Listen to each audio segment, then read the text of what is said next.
This is a Dreamcast disc and is for use only on a Dreamcast unit.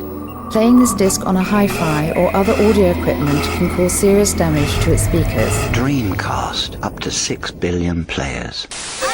Welcome back to the stage of history. Why don't we play together? Hey, it's time to make some crazy money. Are you ready? Here we go!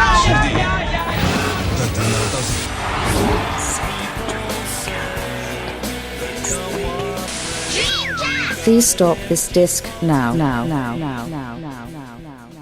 Hello and welcome back to another episode of the Dreamcast Junkyard DreamPod. We are the premier Dreamcast-themed audio production of the last decade or so, providing a much-needed refuge from the daunting responsibilities of everyday life to dozens and dozens of loyal listeners.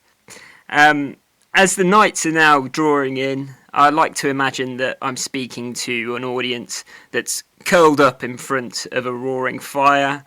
But if you are listening to this on, a damp, condensation-filled bus ride home, I suppose that's acceptable too. The focus of today's episode is going to be on the Dreamcast's homebrew scene. And fortunately, we're joined by a special guest who has some expertise in covering that area. But before I ramble on any further, I suppose I'd best introduce you to the other voices that you'll be hearing on this episode. First up, we have the man, the myth, the legend, Captain Cox. Hello. Hiya. As well as Lewis, we are joined by the esteemed guest that I have previously mentioned. So, Andrew Fisher is a professional footballer who currently stands between the sticks for Swansea City. Oh wait, no, scratch that. Andrew Fisher is a researcher, writer and trade unionist who previously served as Director of Policy for the Labour Party. No, sorry. All right, that joke could go on forever. A former Australian Prime Minister as well. Indeed, yeah. I'll spare you the descriptions of Scrabble players, physicists, MPs, rugby league players, and it goes on and on. So, the Andrew Fisher that actually joins us is a freelance writer whose bylines have appeared in the likes of Retro Gamer, Wireframe, and Fusion. And we're delighted to welcome him to the pod for the very first time. Andrew, thank you for joining. How was that description of your work? Accurate?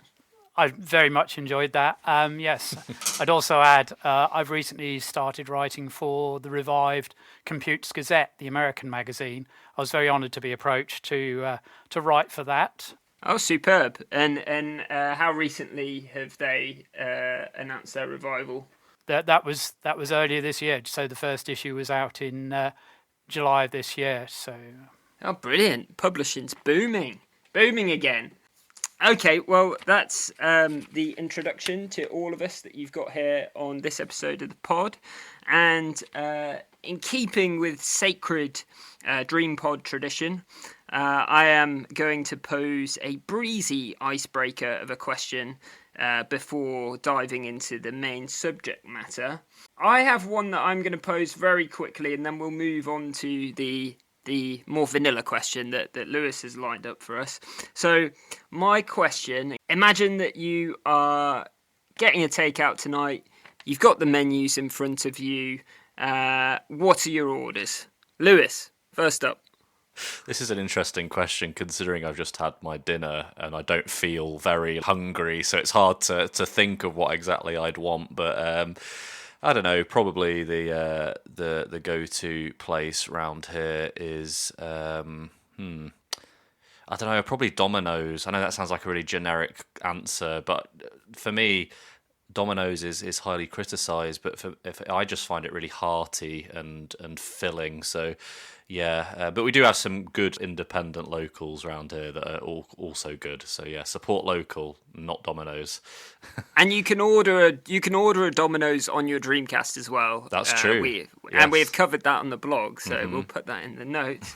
Okay, good answer, fair dues. I won't knock it. Andrew, how about you, mate? Probably be chicken nuggets and chips from our local chip shop. Oh, Keeping very it nice. classic, yeah. Yeah, I think I could definitely go for that. I walk past a chip shop every day on my way to work or on my way to the train station, and so I have to have an absolute iron will to not be going in there and ordering. But if I did, it would be chips, maybe a pineapple fritter, and definitely a pickled onion as well, and maybe a can of Tizer, which they still seem to have some kicking around in their fridge. I don't know how long they've been there for, but anyway, the listeners absolutely had to know that. But anyway, we'll get back on topic, and the second icebreaker question is, I'd like to know about your first experiences with games that you can remember. So Lewis, how about you? What's the first memory? Probably like I think I've talked about this before. My granddad playing PS1 games like Alundra and Tomb Raider. Although to be fair, maybe even before that, I was probably playing some like educational junk on the PC. Like maybe some. I think I had like a Hercules activity game where you could play drafts with Hades. I remember playing that a lot. Yeah, that's a really like random memory that's just been unlocked. So yeah, thanks for that, Loz. And I realise that questions like this, unfortunately, they age us as well. My first memories are probably either playing Streets of Rage 2 on round a friend's house, or maybe I think we got a Windows 95 computer at home, and it had some crackers of games on it. Adiboo, I think there was one called Adiboo, and I remember loving that. I haven't seen it since, so who knows? It could be absolute garbage. Yeah. But yeah, props to Adiboo. And Andrew, cast your mind back. What's your first memories of playing video games? Well, probably my earliest experience of video games would be some of the early LCD handhelds from the 1980s. I'm going back even further than you guys. So then, yeah, so things like Snoopy Tennis and the Game & Watch. And Nice. Then first experience of computers really was the BBC Micro in school. Yeah. And going to a friend's birthday party. I mean, this shows how rich his parents were at the time. They had a BBC Micro and a VIC-20. And so one of the first games I ever played was the conversion of Jetpack on the VIC-20. So good one to start with. Yeah, good stuff. I think I can't speak for Lewis myself.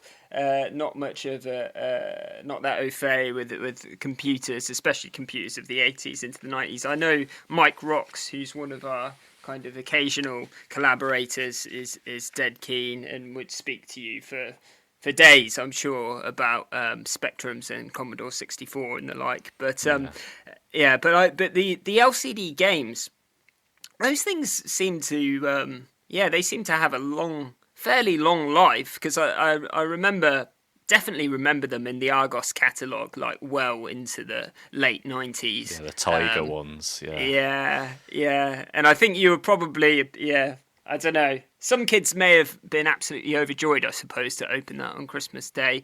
I suppose, you don't want to be spoiled, so a Tiger game will do. But yeah, the micro computers, the BBC Micro, I reckon they may have still been kicking around in school when I first went. I remember, playing, not playing, but using some old school computers in the kind of mid to late 90s. We had an Acorn desktop in ours. Yes. Don't get me wrong. Splosh. Is that there was a space game on it? That's all I remember. That was really fun. But yeah, unfortunately, as much as it was a good little computer, that was like the computer you got on if someone was using the Windows computer. Basically, it was like the reject computer. Yeah. I went to secondary school in a little village near Cambridge, and it was one of the first schools to have the Acorn Archimedes in. We had a whole suite of them, and eventually a network of the machines set up. So that was lucky to have that opportunity. Nice. Yeah. And so I suppose we'd best actually get on to talk about the Dreamcast at some point. We do occasionally talk about that console sometimes as well. So dwelling on first memories and kind of first experiences, I suppose it'd also be good to hear about your first encounters with the Dreamcast, Andrew. What can you remember of it way back in, I suppose, 98 or 99? Well, actually, I wasn't there at the start of the Dreamcast. In fact, this takes us back 20 years to 2005. I was attending an event called Retrovision, which was organised by fans of Jeff Minter and Llamasoft. So this was down in Frome in Somerset. So basically, they'd take over a pub for a weekend, set up lots of consoles and computers, spend the weekend playing, meeting the other Llamasofties, and yeah, it was great fun. So this was my first Retrovision in 2005, and one of the big traditions was there was always a raffle, and there'd be lots of raffle prizes. And this particular year, there was multiple copies of Blitz Basic, and I won a copy of Blitz Basic, and then the next prize came up, which was a Dreamcast. So I swapped. That was probably a good swap. It was a very good swap. Yes. So fortunately, there was also a retro seller there that weekend, which was Console Passion, and so I was able to pick up a couple of games to go with the Dreamcast that weekend. So that was the start of my Dreamcast adventure. Is Console Passion still going? I remember that name. The guys from Blackpool, Andy Brown, is still involved with the Play events, the Play Expo. And So that was a fateful swap, I imagine. You probably played that Dreamcast quite a lot since then, unless it's failed like some Dreamcasts do. No, that machine is still running, and I've got a fairly small collection of games, but yeah, picked up quite a few more over the years. So yes, that machine is still around and still use it. Excellent. Yeah, and presumably for testing all the homebrew for the mag as well. I mean, I would like to say I did more of that. Most of the time, I do have to rely on emulation because it just takes a lot of time. I do have an SD card solution for my Dreamcast at present. Nice. Yeah. But I tend not to play it on the machine because it takes time to copy files over and get the machine up, because I've got quite a few machines in my collection these days. So there's multiple TVs and monitors, and getting power sockets and all that sort of thing sorted. It can almost take as much time as updating a new PS5, you know. Yes, well, it's all right, Andrew. You can confess to us that you don't have a Dreamcast plugged in at all times. You will not be booted off the podcast. Yeah, I think obviously emulation is, well, you know, it's absolutely fine, and there's plenty of folks that do it.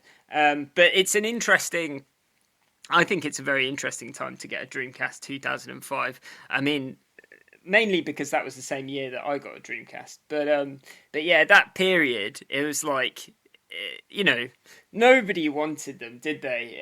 And they, you know, they kind of couldn't get rid of them. You know, boxes of smashed up PAL discounted games in a kind of tub in Game Station and things like that. Yeah. Did you get any games with it at the Retrovision? Well, the two games I picked up at the Retrovision were ironically two of my favourite games that I've played on the Dreamcast, and that's Soul Calibur and Tony Hawk's Pro Skater 2. So that's the top two games on Metacritic, Soul Calibur being the first, and then Tony Hawk the second. So yeah, you basically got the two best games on the console there. Over that weekend, they had the Dreamcast running on a projector, and so playing Soul Calibur on a huge projector screen is just a great experience. Ooh, that sounds great. Yeah, two top tier games. Definitely, I can't remember off the top of my head where they are in our top 200, but I think they figure, especially Soul Calibur, of course, figures very highly. I think Soul Calibur might be like second. Tony Hawk's quite high as well. Yeah. Yeah, it's games like that where because obviously a console passes into being retro, practically straight away, and especially with the Dreamcast. When I got it, I'd hardly ever played one, didn't really know anything about it, and I remember getting it and being absolutely blown away by the graphics on games like Soul Calibur, and because obviously, you were going from like a PS2 or something and expecting, oh well, this is a retro console, it's going to be miles behind. So yeah, it's peculiar times. I guess because of when the Dreamcast actually got discontinued. You still get people who don't realise it was competing with PS2, GameCube, Xbox, because by the time the Xbox and the GameCube were out, I'm pretty sure it was pretty much dead in the water when those two were out. So yeah, weird times for Sega. Yeah. So those two games still figure amongst your favourite titles on the Dreamcast, Andrew. Have you got a third that you'd join with those? Oh, probably House of the Dead 2. Oof. Yeah, that's a good one. Although I will say, I do also love Typing of the Dead. I bought Dreamcast keyboards just to play Typing of the Dead. Do you think that possibly Typing of the Dead is the better game? I think actually in some ways, because of the humour and the clever way they select the word list, I think there is actually a lot more in Typing of the Dead than in the original, because there's lots of funny moments, like when it comes up with a zombie related word list or a Dreamcast related word list. It feels very meta. It feels what we now call meta. Mm-hmm. And that does make me laugh as much as I'm concentrating on trying to play the game and type as fast as I can. It is a very funny game in that way. Yeah. And of course the acting in it is hilarious. Yeah. Unintentionally, but it is hilarious. Well, that's it. Like House of the Dead 2 is campy already, and then adding all this extra craziness on top with the Dreamcast backpacks and the weird words. It's just campiness on top of campiness. It's fantastic. Yeah. Yeah. I can't help but say as well, you'd also, listeners, you should check out, we'll put this in the notes as well, you should check out Lewis's article on I think you did an article on the various editions of House of the Dead, didn't you? Yeah, the weird ports, yeah. I can't disagree. House of the Dead 2. I mean that coming after House of the Dead 1, which I think most people will say the Saturn port wasn't particularly great. Correct me if I'm wrong. I think House of the Dead 2, hit it out the park. The arcade port to the Dreamcast was sublime. And we'll have to do another in-person event at some point, I think, Lewis, because having House of the Dead 2 out with a couple of light guns on a table, you can't beat it really at a convention.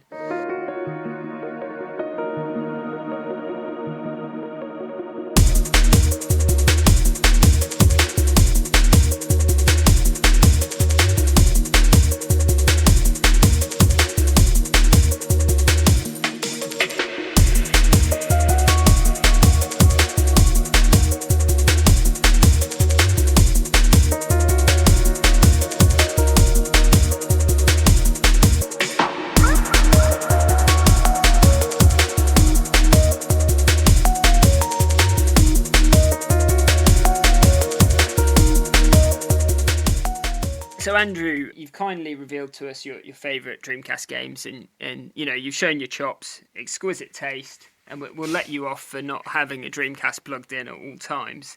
But you're not just on here to talk solely about your experience as a player. Obviously, when we introduced you, we spoke about your your freelance writing, your kind of journalism, if that's the right term. So perhaps you could let us know, how did you first get involved in writing about video games? Well, this goes back to, we're back to the mid-90s here, and I was, first and foremost, I was a Commodore 64 fan. That was the machine we had growing up.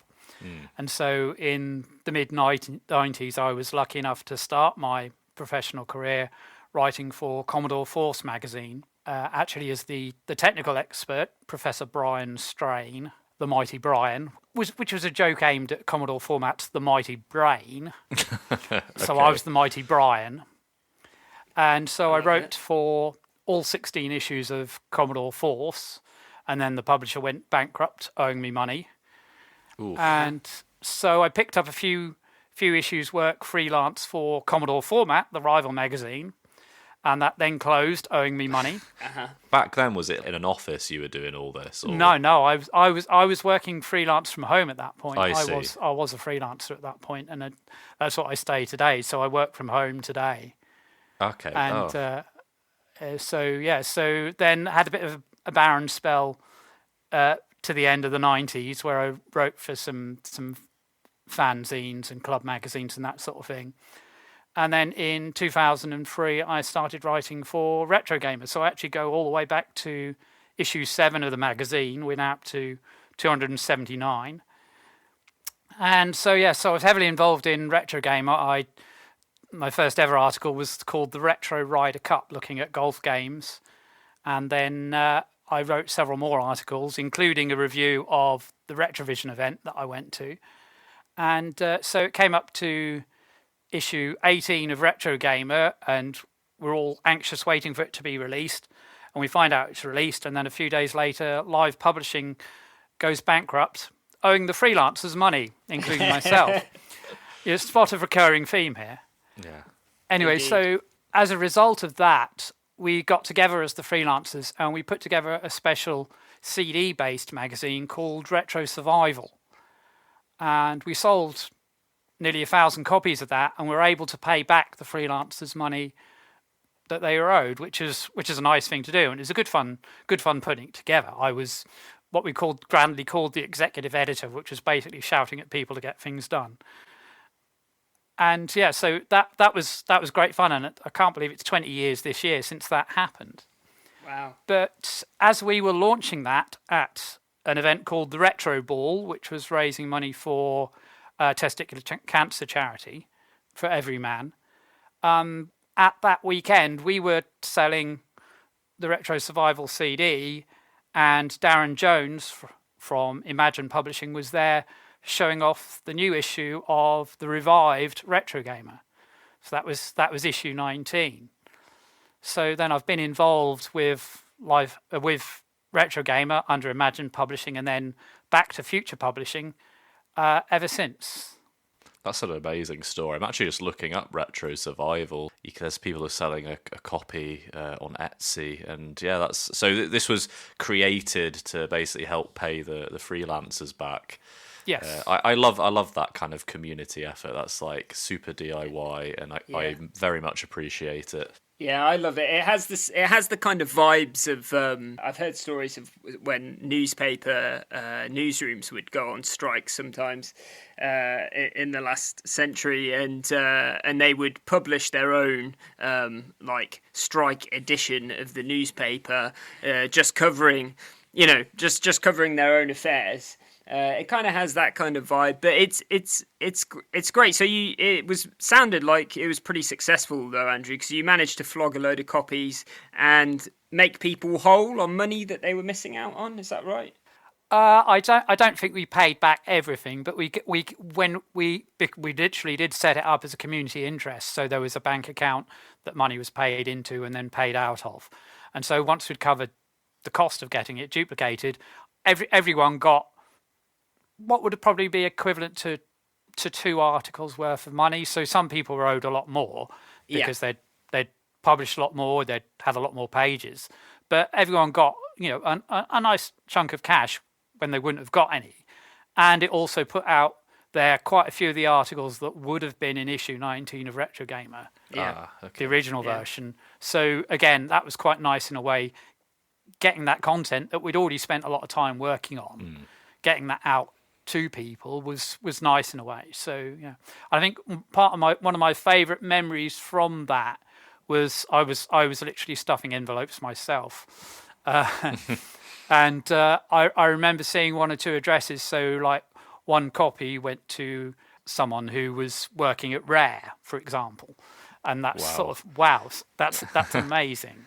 And and there's a couple of other company addresses as well. So I'm thinking, well, people who are in the industry are interested in it, buying it, ordering it, which in a way is sort of validation that it meant something. Absolutely, yeah. And there's evidently something that Retro Gamer has done right, because the publishing industry is pretty cutthroat, and you don't need to be an expert to see what's happened to print media magazines over the last 20 years or so, and obviously Retro Gamer now has had such a long run. I wonder whether that's connected to its subject matter and the fact that it's got a lot of people who are buying it who have an appreciation for for print media, given its connotations with kind of retro consoles in the magazine industry as it was back in the day. Well, yes, and I think it's ironic. I think it's people of my generation, around my age, who are interested in, not only are they interested in the subject matter, but are also more likely to want to continue buying a print magazine rather than reading everything online, because they grew up with physical music, they grew up with physical games in boxes, they grew up with print magazines. So the likes of ZZAP 64 and Crash, and then the likes of Super Play and Games Master and CMVG magazines. So they're used to the idea of they get their news, they get their information, they get their pleasure from reading a physical magazine that sits in front of you. And it's also the collector sort of mentality as well. So I know I found that this myself with the Evercade console. I was initially skeptical about it, but when I got into it and started buying a few cartridges, I thought, yes, I want to collect this as much as I want to own it. Yeah. Because it looks fabulous sitting on a shelf, lots of the same boxes. You get the physical manual, you get the extras like the stickers, you get rare and previously unreleased games on those cartridges that you might not get elsewhere. So it's also a lot cheaper than trying to track down the original games on hardware, particularly things like the Super Nintendo or the Mega Drive. A lot of those games now, because they had limited print runs, you can't find them at a cheap price, and I'm sure it's going to start affecting some of the high-profile Dreamcast titles over the next few years. Prices are going to go up and up. Don't panic. Don't go out on eBay buying games right now. It's okay. But yeah, you're probably, almost definitely right, Andrew. And the inflation has been insane, really, over the last few years. But I mean, I mentioned how the publishing and print media industry has obviously changed a lot, since Dreamcast days. And, as someone who doesn't really have a great deal of knowledge about it, looking at it from a layperson, I tend to think of these halcyon days where I'd go and walk into a newsagent and there would be endless reams of magazines. And, you would have, like for the Dreamcast, there was four magazines competing for one, not even the market leading console. So obviously looking back on that, you'd think, oh, well, those were halcyon days and everything was fine and dandy. But, you kind of alluded to the fact that there were publishers that were going out of business and leaving people out of pocket. And today there are still, obviously it's on a smaller scale, but you do have a lot of magazines that are being launched and maintained kind of on a smaller scale, don't you? I mean, some of them don't last, like I mentioned Wireframe, and unfortunately, they weren't able to continue. But I mean, what's your, as a freelance writer, what's your kind of understanding of where things stand today? I mean, Wireframe is a very interesting one. Obviously, I had a few articles in there myself, and I know quite a few of the people involved. Obviously, it was set up by the Raspberry Pi Foundation as a way of promoting and inspiring people to use the Raspberry Pi in various ways, along with some of their other magazines. But really, I found Wireframe to be a very interesting magazine to work for, because initially it was going to be a very focused on the the Raspberry Pi, but because there are so many other stories to tell around retro gaming and writing games, it became very much a jack of all trades in that it was covering several different aspects. So it had industry insider perspectives, it had a retro gaming angle, it had here's example code and how to make your own games. So because it was doing that sort of jack of all trades, it suddenly had a wider possible audience. Even if they weren't buying it for all the magazine, there were more people interested in buying it. So in a way, it kind of created its own niche. And yeah, I mean, I loved being involved in that. I loved the articles I wrote for that. And I think it is a shame in the end that it could no longer commit to being in print. But there is a huge... I don't want to say there's a huge task to do it, but there is a huge momentum that you need to build up in terms of deadlines and having content ready to go. So that is, I think that can be as much of a problem as finding a big audience. Yeah. In that if you haven't got that pipeline of work ready, then you're never going to be able to fill pages. And then if you then, as so many magazines did in the 90s, if you end up in that spiral of having to rely on advertising to get you off the ground, then your number of pages starts to drop and then you're gone. Yeah. And in many ways, I'm glad that Wireframe never got into that situation where it was having to rely on advertising and having to sell a number of pages each month to keep going. But we could have gone on with Wireframe in print form for many years, and there would have been a huge range of stories to tell. And it's a very unique magazine. I don't think it can be compared to anything else that was on the shelf or is on the shelf. But in terms of the wider print industry at the moment, it is very much you need to be focused on a particular area. You need to have almost a laser focus on your subject, because that's the only way you get enough of your market to make it worthwhile. And obviously, Retro Gamer is very lucky to have so many loyal subscribers, because that is where the bulk of the issues go. But then it does still do well on newsstands. Certain covers will sell more than others because obviously people recognise certain characters better. Yeah. Not going to mention any names, not going to put anyone down. And then, I've obviously being on the other side as a writer and hearing how things are pitched and hearing what could be in the magazine, what couldn't be in the magazine, you then get this feeling, all right, well, I know what I've got to pitch because certain things will work better than others. Yes. But if you come across an interesting story, sometimes you still have to pitch it and think, right, I want to get this in the magazine. I want to see this in print and get this story out there.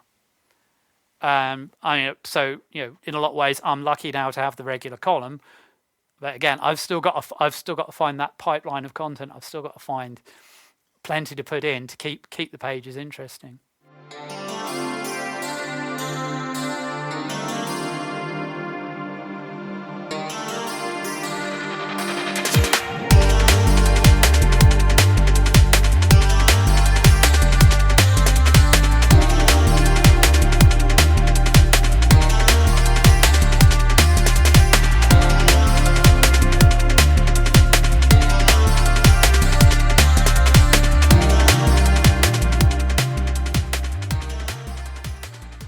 Originally, the Homebrew column was written by Jason Kelk, and he did an amazing job that over 150 issues. Sadly, Jason got ill with COVID-19 in 2020 and spent a year in hospital and then hospice and passed away in 2021. It was a real sad loss for the magazine and for the wider Homebrew community, because he had done so much to help promote Homebrew, to help promote the teams and the people working on it. Because every issue he'd have an interview feature, he'd talk about new games coming out, he'd look back at older games as inspiration, and he'd have a preview of what's coming up. And it was a fantastic column. It's one of the things I used to love about the magazine, being a collector and still being interested in the older machines, to see all this new content coming out was just incredible. And Jason did a wonderful job of covering it. And so, I mean, it was, with not a little trepidation when the editor Darren Jones and Nick Thorpe approached me and said, "We think you are the person to take it on. We think you could do a good job with it." So I mean, it's 2021. We had a long online meeting talking about how it would go forward, and I initially pitched the idea I would do 2 pages an issue, and Darren said to me, "No, we'd like you to do the 4 pages. We'd like to keep them as a significant part of the magazine. We feel there's enough content out there. There's enough interest from the readers in it. We'd like to keep it at 4 pages." So it was very much a case of I wanted to carry on what Jason had been doing. I wanted to take some of the elements of his column forward, but we also wanted to try and freshen it up with 1 or 2 new ideas, with 1 or 2 changes. So eventually we came up with the Homebrewers kit. So it's Jason's was themed around sort of homebrew, as in home brewing beer.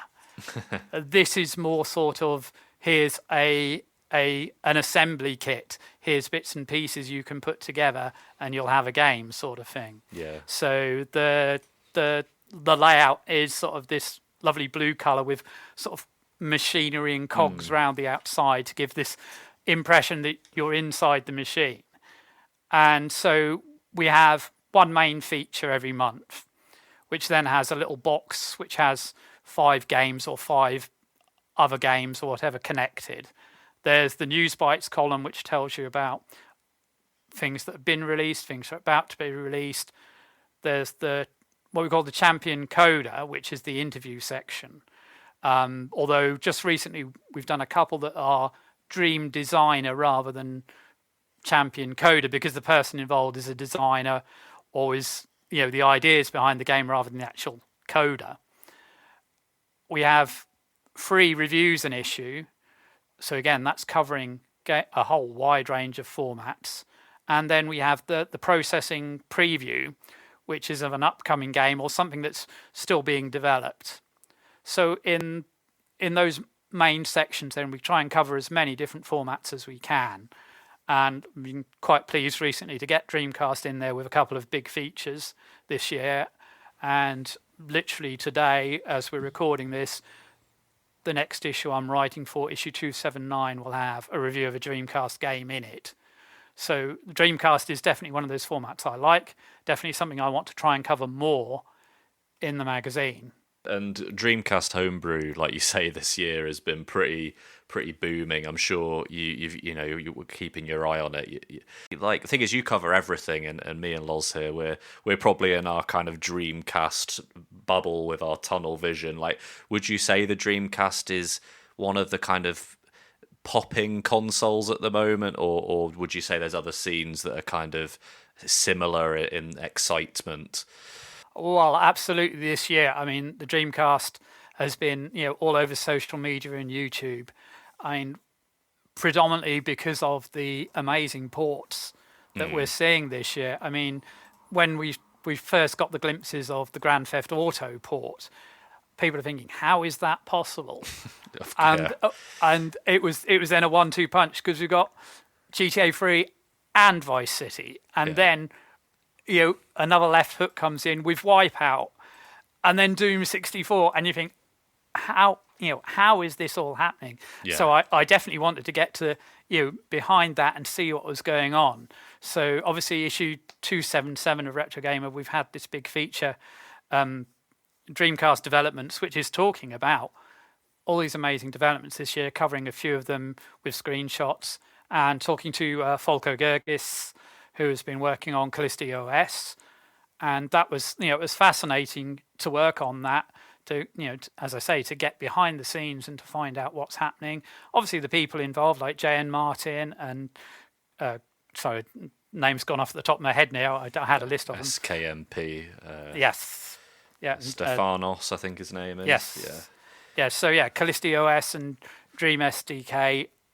I mean, that's been brilliant to see those developments this year, and also the possibilities going forward as well, because as part of that, Folko said, we're hoping to move Callisto OS onto GameCube and PS2.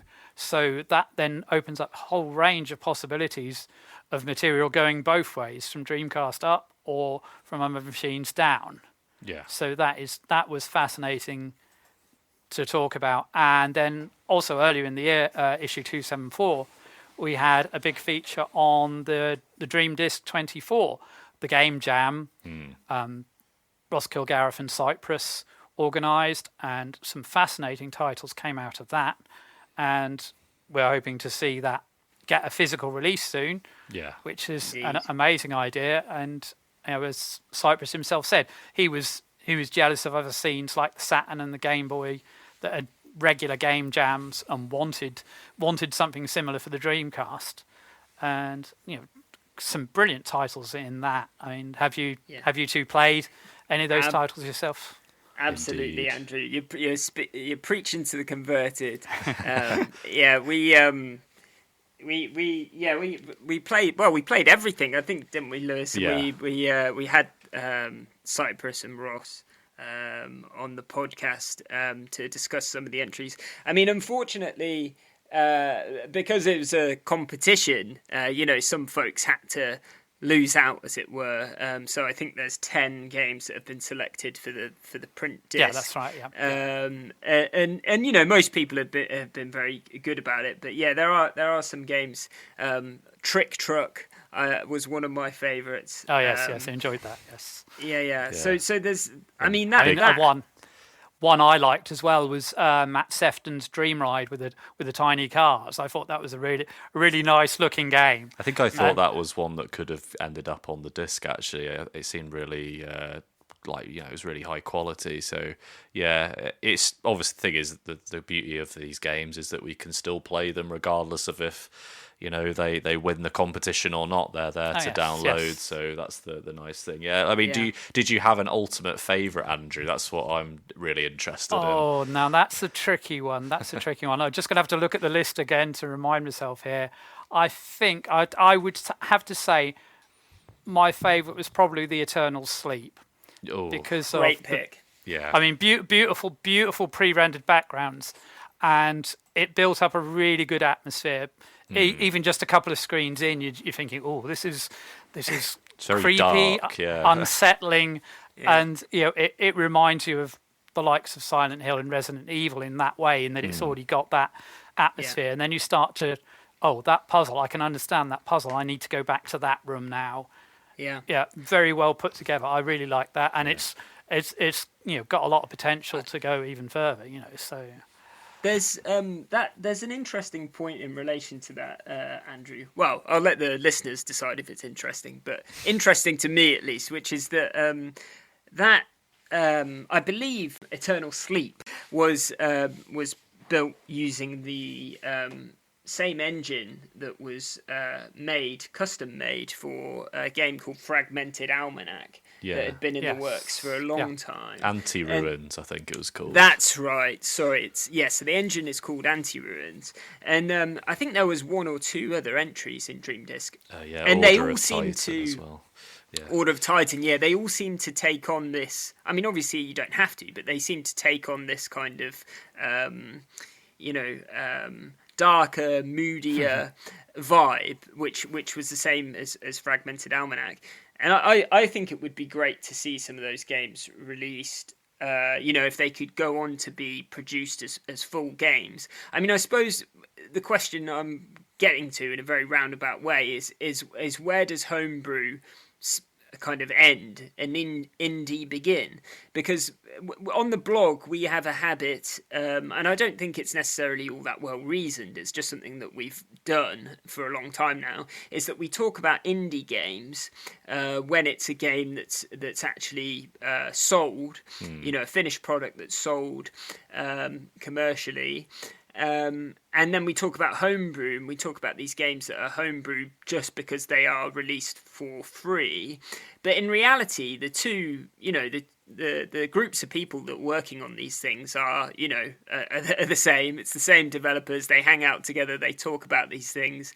And I don't know, maybe it's a bit of a false distinction that we draw. Oh, no, I do quite understand that. I've had a similar discussion with people myself about calling the column the homebrew column.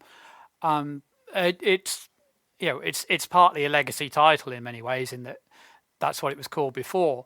We don't, in the column, we don't make a big distinction between a game that is free and a game that costs you a few pounds, because a lot of these smaller retro companies are literally back bedroom enterprises. Yes. They're not a big polished big company. They're people doing it as a hobby in their spare time.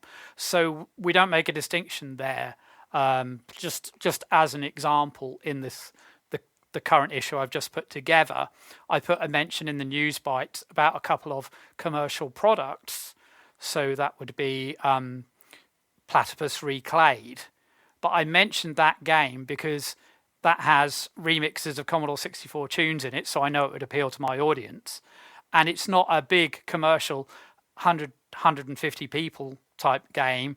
It's not an indie sort of game that Team 17 would publish, just for example. It is very much a very small, effectively one person behind it, one person photographing all the clay models and then animating them himself, which is amazing. It looks beautiful. It's a beautiful game. But yeah, I don't make as much a distinction. And when it comes to reviewing the games at the end, I try not to take into account value. I don't say, well, this game is free. This game I've had to pay £10 for. I just judge them on how they play. I tend not to take into account. I might say, oh, this comes in a nice box, or this has got extras with it, but it isn't actually a factor in my final score. Yeah. So I do try and keep it flexible in what I will cover.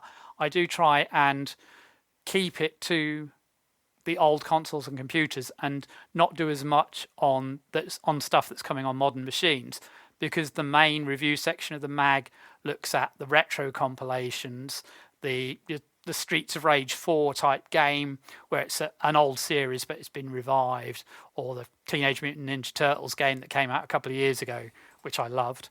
But that is effectively a full commercial game. It's not an independent homebrew game. So I don't make as much a distinction perhaps as you've obviously separated those yourselves in terms of the Junkyard, but I'm quite happy to cover a game that someone is asking for a price. I will be careful and think about whether the readers should go out and pay money for it, or whether the readers should then spend a lot of money on a super deluxe boxed version because it's got something extra in it. I will consider that, but I won't make it the primary focus of the review. Yeah, that makes sense. I mean, really, at the end of the day, all that the folks that are reading, Retro Gamer or the Junkyard or whatever, they just want a fair, informed opinion on a game, when they're reading a review. And they might not necessarily agree with it. Obviously, reviews are, entirely, maybe not entirely, but they're subjective affairs. But so obviously, then it sounds like you'd be willing to cover games that are sold as well. So presumably, in the Dreamcast scene, at the moment there's Orcface Games, Ross Kilgariff's outfit that are working on HarleQuest, and I'm eagerly anticipating my copy of Choo Choo Mimic. I've been told that it's that they're being posted, but I imagine, given that it is a small operation, it's probably taking them a long time to go back and forth to the post office. But is there are there any other Dreamcast homebrew projects or indie games that you've been particularly impressed by, Andrew? Anything that you'd like to shout out? This probably sounds like a strange one to shout out, but I really enjoyed playing Alistair Lowe's Flea games on the Dreamcast. He's got his own software for transferring NES games into a working Dreamcast game, and although yes, it's an NES game running on the Dreamcast, but I do like those games. They're really good fun. So much so I ended up backing the Flea 2 Kickstarter for the NES. So I ended up, again, that's an example of something I've gone out. Me personally, I'm supporting that project because I loved it so much. But yes, I do like Alistair Lowe's games. Trying to think of something else I played recently. I bought a copy of Driving Strikers, but I've never played it. Yeah, that's fair. I mean, I assume you haven't got your Dreamcast hooked up to the internet, Andrew. No, I don't have that. I don't have that facility. So No, which was the main interest with Driving Strikers. Yeah. But anyway, yeah, it's still a cracking game. You should definitely give it a go. Multiplayer, I would recommend. Local multiplayer. If you can. I have to try and set up sometime. Yeah.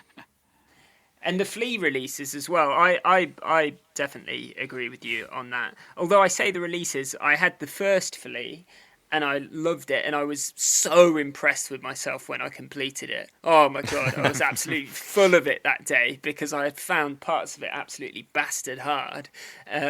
Especially later on, where you kind of you're riding something, I think, and you're going very dog, quickly. Isn't it, I think. Yes. Yeah.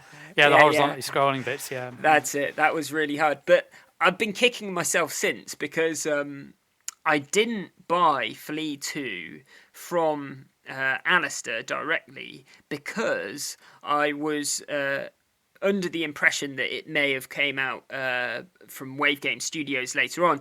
But of course, they've now kind of ceased operating, and so I don't have my copy. So maybe I'll have to speak to Alistair and see if he can sort that out. But yeah, I totally agree, and I think that those types of games, there's mixed opinion in the scene. Lewis can speak to this as well. There's definitely a mixed opinion between folks who are the Dreamcast was a 3D powerhouse, and playing 2D games on it doesn't give me anything, and that's fair enough. But then there's others who are willing to try and enjoy 2D games on the Dreamcast, and I'm definitely in that latter camp. Yeah, and I suppose obviously some of the 2D games like Flea are really NES games at the end of the day. So it's like, there's the people who like NES games, and maybe they're a bit far removed from people who like Dreamcast. It's kind of a different era there. But the thing is with Flea, as demonstrated by the fact it topped our indie list, and seems to be quite a well loved game on the Dreamcast. It's just a good game.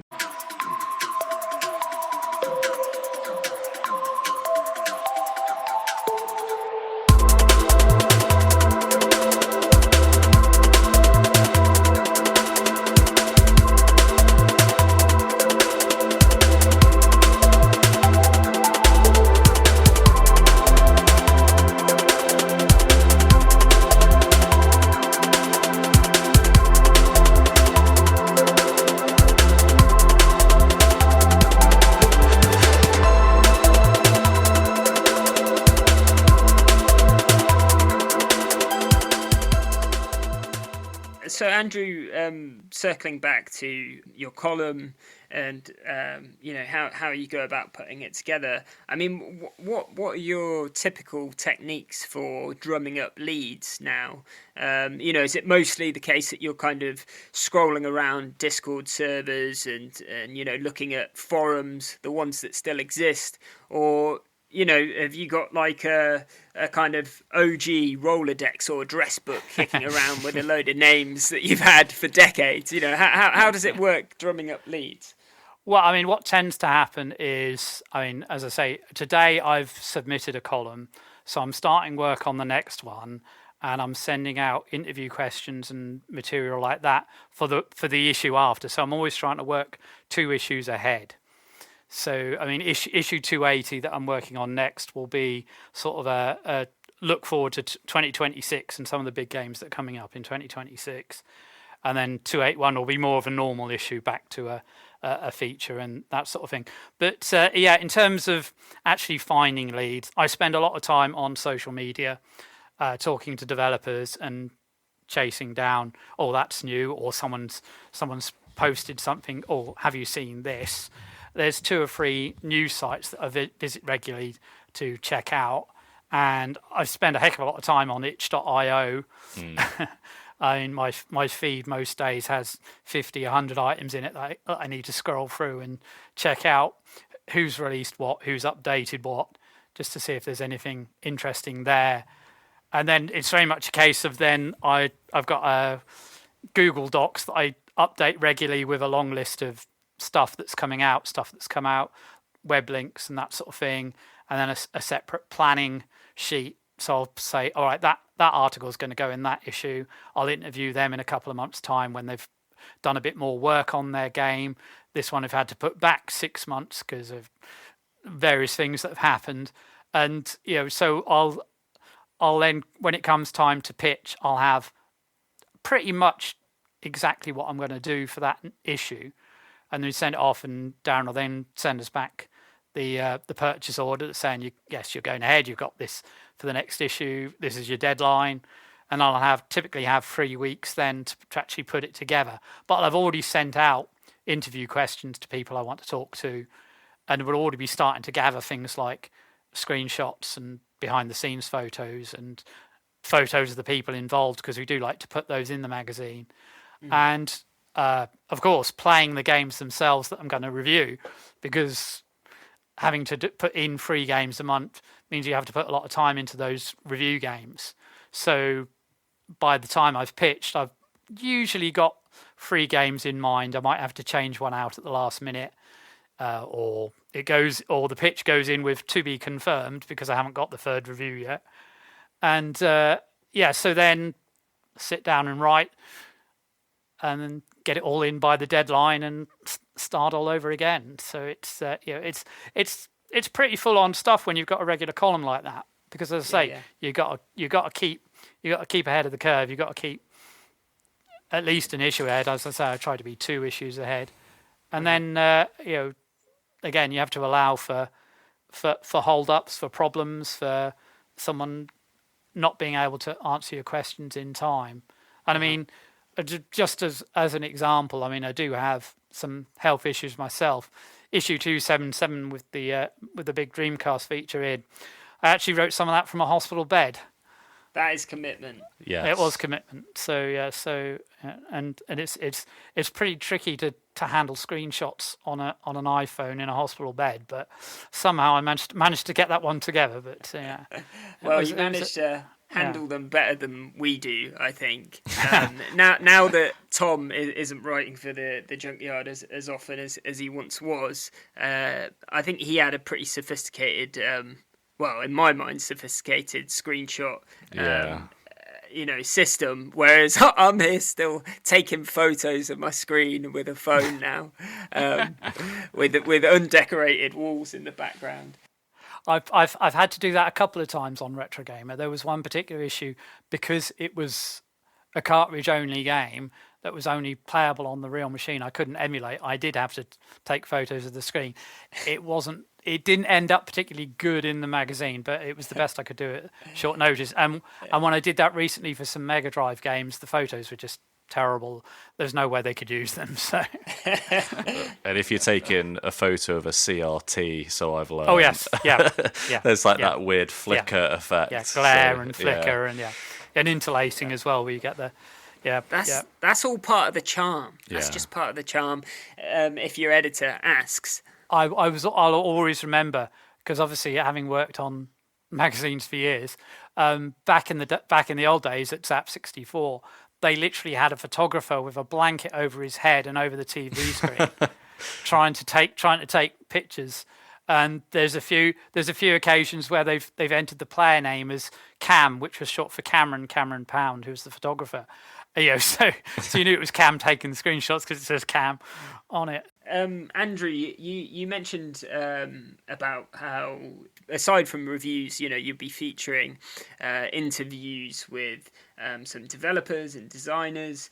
I mean, obviously, when you're dealing with a large studio, they'll have press teams, or they'll have contracted it out, some professional body. They'll be sending out press releases and media packs and demo copies and stuff. Whereas obviously with homebrew games, when it's a small team, it might be folks that are extremely talented when it comes to coding and designing games, but they might not really have any idea about or a care really necessarily about publicizing a game. And in my experience, we at the Junkyard we love to interview some of the talented folks that are behind these homebrew games, and they're normally very gracious and willing to give us their time. But in my experience, sometimes the answers that they'll give, understandably, they'll give a very detailed answer that may not be understandable to a layperson, to someone who just plays games, who isn't into coding. And that's me, basically. I'm pretty clueless, and I'll get something and it's kind of, to me, it looks a bit like gobbledygook. And so, I have to sometimes prompt, interviewees into trying to explain things in lay terms. I mean, is that something that you've experienced? And, in terms of getting in contact with developers and coders, how open are they to speaking with you? I mean, I've found the homebrew developers I've been talking to are only too willing to talk about it. They think it's quite an honour to be featured, and they enjoy the process. I think I've only ever had one difficult one, which was someone who didn't really want to answer some of the questions and was very short replies, but I was able to edit round that one. Someone else sent me along we're talking thousands of words PDF, and I had to go through it and find sort of about 150 words in quotes out of this thousands of words. But I think the final article turned out well because it read more like a short history rather than someone's PDF. But in general, I find that if you ask, and again, because I'm working ahead, I try and give them the specifics of what I want ahead of time. Then when it gets closer to the deadline, they're not scrabbling around for two or three things. They're focused on answering by the deadline. So I've found ways of working around it. In terms of getting the balance right, I find it can be tricky because very often, if you're close to a project, you want to talk about how good it is, particularly technically. If you're pulling off a particular hardware trick, you want to explain it. You want to say why this hasn't been done before on this machine. This is really important. This is how it works. It's great to get that explanation, but sometimes that doesn't make good reading. So what I have been doing is I have a separate personal blog. It's not affiliated with Future Publishing. It is my personal blog. So with the permission of the people I interview, I do put up more of the sort of the question and answer text. So if people are interested in finding out more about the technical side particularly, or I often ask, what's your development environment? What tools are you using? Putting those in every time, if you've already done something similar in a recent article, it's probably not best to put it in again. But if someone can go on my blog and see, they use this particular thing, they use Callisti OS, or they use Dream SDK, or any of the other solutions that are after the Dreamcast. If someone can see those extra details and read, he had a problem doing that, I've had a problem doing that. And I think that's quite, I think that's quite helpful. Obviously, it's, as I say, it's not part of the magazine. It's something I'm doing myself. Again, it does take quite a bit of time to put together each month, but hopefully there's some people out there who are enjoying it. Yeah, I suppose tying it back to our beloved Dreamcast for a second then, because I suppose like one of the big things that people were so surprised about with the console this year was the fact that it could play, for example, Grand Theft Auto. Developers from Rockstar did actually say that it wasn't necessarily a power issue with the Dreamcast. It was more of a commercial problem as to why they never released GTA 3 on it. But I think a lot of people are quite surprised that this console was as powerful as it is to play a game like that. And I suppose that's why it is quite useful to kind of share this technical information as to how they achieved such a feat. So I suppose that brings me to the question of, like, how do you view the Dreamcast in regards to the wider homebrew scene? Like, where does it sit within there? I mean, as you know, obviously it's not as prolific as a machine like the NES or a computer like the Commodore 64, where you've got multiple new releases every month. But I think, as I said earlier, I think this year has been a very dramatic year for the Dreamcast, and it's been fun covering some of those, some of what's happening. I think going forward, now the tools are definitely more mature and more open to people, I think we will see more people try Dreamcast development because they can see, well, this is interesting. It can handle 3D well. It can, not that it had a problem handling 3D. We, as Dreamcast fans, we can tell you there's good 3D games on the Dreamcast. But I think it kind of got lost because of its early cancellation, its surrender almost to the big players. It's it's not like the PS1 poly fad that's going around at the moment, where everyone's making a game that looks like it was on the PlayStation 1. It's not that sort of nostalgia that's driving Dreamcast development. It is very much, what can we do with this machine that hasn't been done before? Can we push it? And I mean, they're absolutely pushing it hard now with it, with these ports. Really looking forward to playing more of them and seeing what else develops, and to seeing what it inspires in the future. Yeah, I've always put it down a little bit to one of the things that people often cite as a reason why the console failed, which is how easily it is to play unlicensed software on. And I think in a way, despite that affecting Sega's pockets at the time potentially, that also meant the Dreamcast was so easy to for developers to get down and dirty with.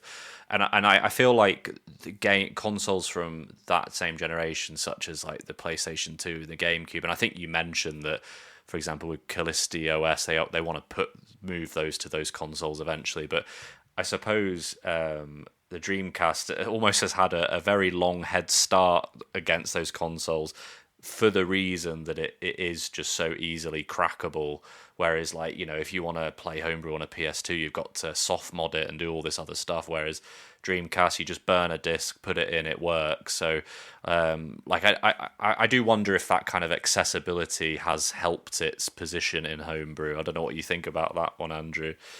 Oh yes, absolutely. I think it is a factor. How easy you can actually run code on a machine, is a factor when you're starting to develop Homebrew for it. I mean, if you look at other machines like the Commodore 64, now there are multiple ways of using an SD card and even Wi-Fi to get games over onto the 64, so you can run stuff easily. So it's no surprise people are interested in buying a digital file for the 64 because they can get it onto the 64 easily. And the Dreamcast, I think is at that point now where people think, maybe I will take the time to look at it and see what it can do and try and develop something. So, and Andrew, just one last question from me, but taking it back to Retro Gamer. Obviously, you're you have your blog where you can expand upon things, but you're living in the kind of world of page budgets and word limits. I mean, is it ever a struggle to cover everything that you would like to? And is it ever the case that you have folks reaching out to you, telling you about something that they're doing, and you've not been able to cover it? Because I mean, for example, with your Dreamcast Homebrew column, obviously it's excellent, but you probably could have ran on for another 10 pages or so if you wanted to. Oh yes, I mean sitting here in front of me at the moment is the Word files from Folco, and I've got about 4,000 or 5,000 words there from him, plus another file full of notes that I've made. So getting that down into roughly 500 words was a challenge, as you can imagine. There was so many projects I wanted to cover. I ended up having to put in a screenshot of that one and say, this is happening, and a screenshot of that one and saying, he's also doing this. So it was very much, not so much a shoehorn, more more a huge filter to try and get everything in. Yeah. I hope people enjoy it, and I hope I've had good feedback already on that particular article, Yeah. and I hope we can get more Dreamcast in future. So I fingers crossed, people get in touch, tell me what they're doing. Obviously, I want to cover things like Harley Quest coming up, and Choo Choo Mimic as well. I would love to play that as well. Sounds like fun. So we'll see what happens in the next year. There you are. You heard it here first, folks. Retro Gamer is going to be like 50% Dreamcast from now on. Cover demo discs, supplements. Bring back supplements. That's what we want. And maybe a VHS on the front covering the latest Dreamcast Homebrew or something.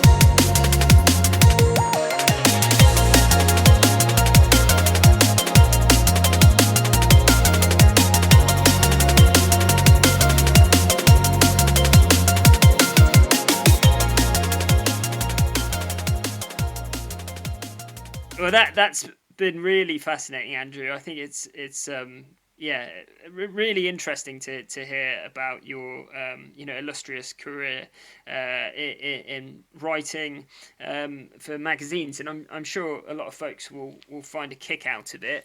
We have had editors on and writers on before, and there's been a bit of a break. I think it was a favourite of Tom's was to have the kind of old Dreamcast magazine editors on, and I think maybe it's something that we'll have to pursue a little further. But anyway, yes, as I say, fascinating insights there, and we'll be sure to include a link to your blog in the notes, so folks can check out those extra long interviews that weren't included in Retro Gamer. I suppose before we sign off, we'll just go around the table and see. Allow you a chance to say some final words or plug any websites or projects that you'd like to. So, Andrew, you're up first. The floor's yours. Yeah, if you're interested in the Commodore 64 at all, I suggest you go to fusionretrobooks.com and check out C64 Nightmares and C64 Dreams, my books on the worst and best Commodore 64 games. And I can also tell you there is a C64 Dreams Volume 2 coming out in 2026. I'm also working on another project at the moment involving the Super Nintendo, which will be fun, which I love writing about as well. And if you're looking for me on social media, you'll find me on X/Twitter as Merman1974, which gives you a clue how old I am. And that's also the name of my YouTube channel and my Blue Sky account. And as I say, there'll be links, I believe, underneath this. So thanks for this chance to talk to you all. And as I say, looking forward to covering the Dreamcast more in future. Superb. What we love to hear. Lewis, any last words from you? Just thanks to Andrew for coming on. I feel like we're collecting Retro Gamer contributors at this point. We've had Darren on before, we've had Nick, so it was great to get you on, Andrew. I mean, I think I am guilty of possibly spamming you on Twitter with Homebrew Dreamcast projects, I find, because, it is incredible to... I suppose when you're in, like I say, the Dreamcast bubble that I mentioned before, it's really cool to actually go to the shop and buy this magazine, and then to see kind of the stuff that we're kind of dwelling in online, just in the pages. It almost feels like it's kind of validated and out there for the masses to see, I suppose. So yeah, thanks for what you do in the magazine, and thanks for coming on. It's been really fascinating. And yes, my socials are Lewis JFC on Twitter and Blue Sky. Check those out. Yeah. Great stuff. Well, I am no longer really using social media, so I will just plug the good old website, which is www.DreamPod.com. dreamcastjunkyard.co.uk. Is it, or is there the Dreamcast Oh, fuck Junkyard? me. Amateur hour. It's the dreamcastjunkyard.co.uk. You'd think I'd know that by now, wouldn't you? And also, we would like to thank our generous patrons as well, who provide, send a few shillings our way each month, which allow us to keep the lights on. I believe we've actually got enough money coming in to cover the bills, so we're not out here calling for new patrons, but if you want to sign up for free and then get updates, you can do.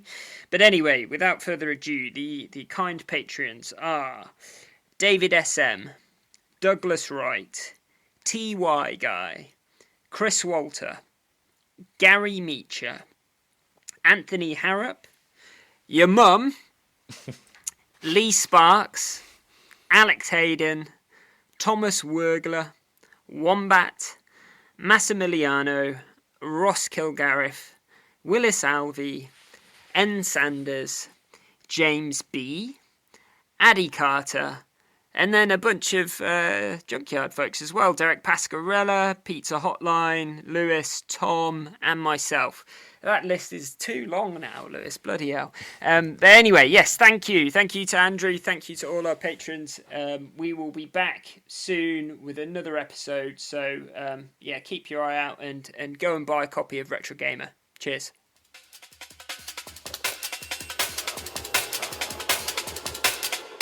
This is the Dreamcast disc. This is the Dreamcast disc. This is the Dreamcast disc.